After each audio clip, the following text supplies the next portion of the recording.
You're okay now. I was just saying about my seat being a bit warm because the story I'm going to read today is about, it's called a penguin and it's called an emperor penguin. And emperor penguins live in a very, very cold place. But before we start, I just want, isn't the weather getting better?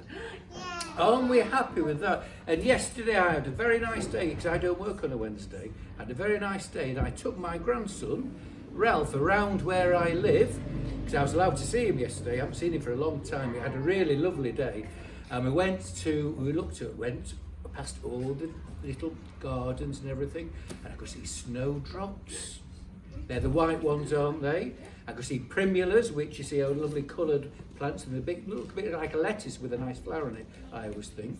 And then what other thing did I see? Can anybody think what else I saw? What other spring plants are there? Does anybody know the names of anybody? Drawing and painting this week. Oh, you have when I came in.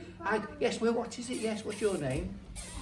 Ellie, what else did I see yesterday with my little Ralph on the way? Well, you could do. In fact, I saw some daisies, which surprised me. But I saw something called, begins with a, oh, I'm scared I'm going to say it wrong now. No pressure. No, exactly. Well, and you've been painting them this week, haven't you? What do you think it is? Yes? What's your name? Oh, hello. What have you been doing this week? What other plants did I see? Flowers did I see? Yellow flowers. And they're rather lovely. Look like little trumpets, don't they? What do you think they're called? Well, crocus. I did see crocus. You are right, but actually they're daffodils, aren't they? I know you've been painting them this week, and they make everybody cheered up, don't they? I think. We've got some growing in our garden. We've got purple and yellow crocuses, some daffodils, and this morning, some of the children have planted some agapanthus for. Oh, agapanthus! What a lovely name. Agapanthus. I think if you're a girl, you might like to be called agapanthus, don't you? Agapanthus, what a nice name.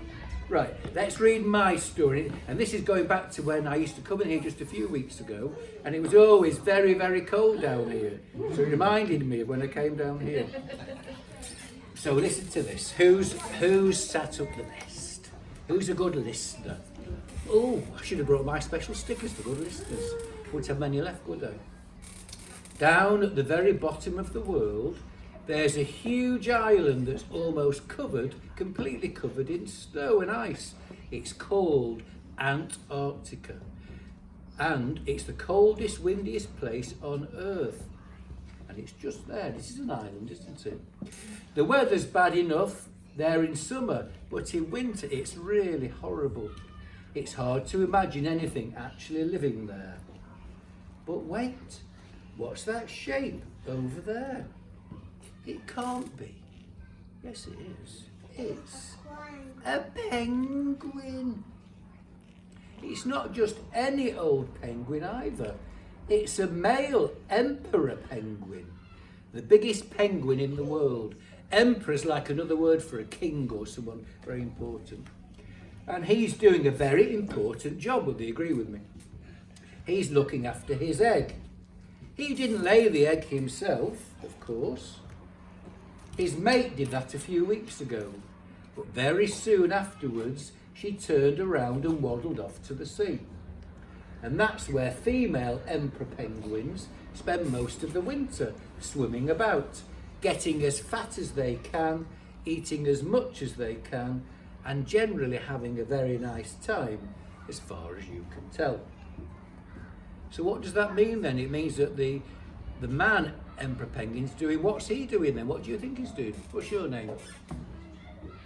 Harry, what do you think he's doing? What's he doing, the man emperor penguin? With the egg, what do you think he's be doing? It's very cold, remember? Do you think he'll be there keeping it warm? I think he will, don't you? Oh, here we are. Which leaves the father penguin stuck on the ice with his egg. And there's the egg there, just in between his feet and his fur keeping it warm. Now, the most important thing about egg sitting is stopping your egg from getting cold. Because the baby has to grow in the egg, doesn't it? It has to be kept nice and warm. That means it has to be kept off the ice and out of the wind. And what better way to do it than to rest it on your feet and tuck it right up under your tummy. And that's how he will stay for 2 whole months until his egg is ready to hatch. Can you imagine it?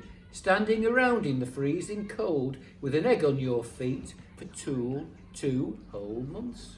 Well, you can't, can you? Imagine being stood here for 2 whole months when it was cold. That would be hard, wouldn't it? What's more, oh, this gets worse. What's more, there's nothing for the father penguin to eat on land. And because he's egg sitting, he can't go off to the sea to feed. So he's got to stay there all the time, hasn't he? With the egg just there, keeping it warm. And he can't go get his tea or dinner or his lunch, can he? So that means for 2 whole months with an egg on your feet, you've got no supper or breakfast or lunch or tea. I don't know about you, but you'd be very, very miserable, and you'd also be very, very hungry. You're right. What's your name? Callum. You're right, Callum. You're right. You're listening really well on. You'd be very hungry. Imagine it for 2 whole months. Gosh. And I want to lose my tummy sometimes, but that would be a bit drastic, wouldn't it? Luckily, the penguins don't seem to mind too much. They've got thick feathers and lots of fat under their skin to help keep them warm. And when it gets really, really cold and windy, they all snuggle up together and shuffle over the ice in a great big huddle. And most of the time, the huddle trundles along very, very slowly. But sometimes, when the penguins get to a particularly slippery slope, they all slide down it on their tummies, pushing themselves along with their flippers, always remembering to take care of their egg and trying hard not to bump into each other. So they must have their eggs with them just underneath them all of the time, mustn't they? And that's how the father penguin spends the winter. Until one day, he hears a chip, chip, chip. What could it be? His egg cracking. It's the egg cracking. Well, I think it will be. Let's find out. His egg is starting to hatch. It takes a day or so, but finally the egg cracks right open and out pops a penguin chick. Now, the father penguin has 2 jobs to do. He's still got to keep the baby chick warm, so it's still just under it on top of his feet. I don't know about me, I'd get cold feet. He must have very hot feet, mustn't he? And he's got to feed it, but of course he's had nothing to eat for 2 months. That's like me not eating anything since I had my Christmas lunch, my Christmas dinner. It's a long time ago, that, isn't it? That. But on what? The chick is too small to be taken off to sea to catch food, and it can't be left behind on the ice. Well, deep down in the father penguin's throat, there's a pouch where he makes something a bit like milk, and that's what he feeds to his hungry chick. And the father penguin can only make enough milky stuff to feed his chick for a couple of weeks.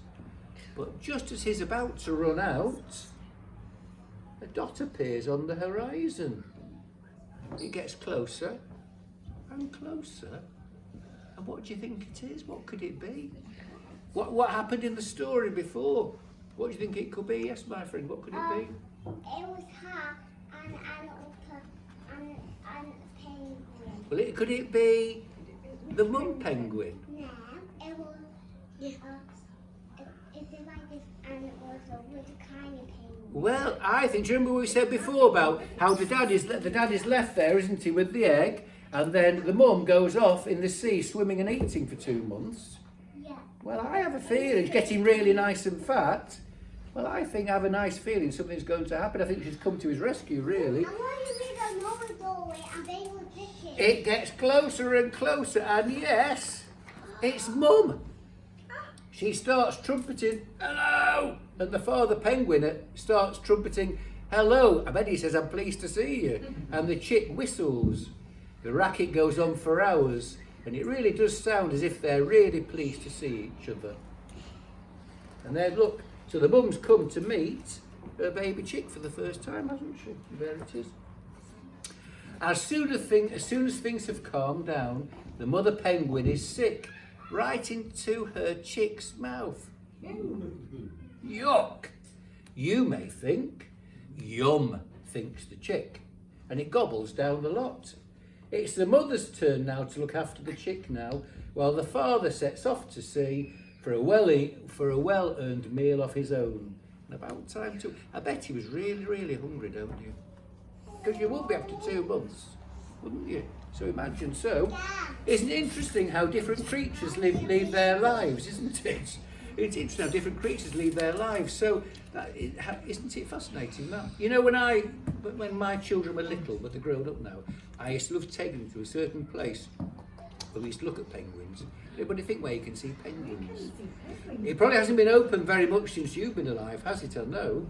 But sometimes it's, where would I go and see a penguin, do you know? The zoo. And there's a zoo not far away from here called Twycross Zoo. And they have penguins, so perhaps in a few weeks' time, when it reopens, it might be a nice place to go and visit, mightn't it? Do you know what, Mr Cunliffe? I've fed the penguins at Twycross. Have you? Yes. Oh, you lucky thing. I'd love to do that. I would love to do that. I got to feed them. Wow.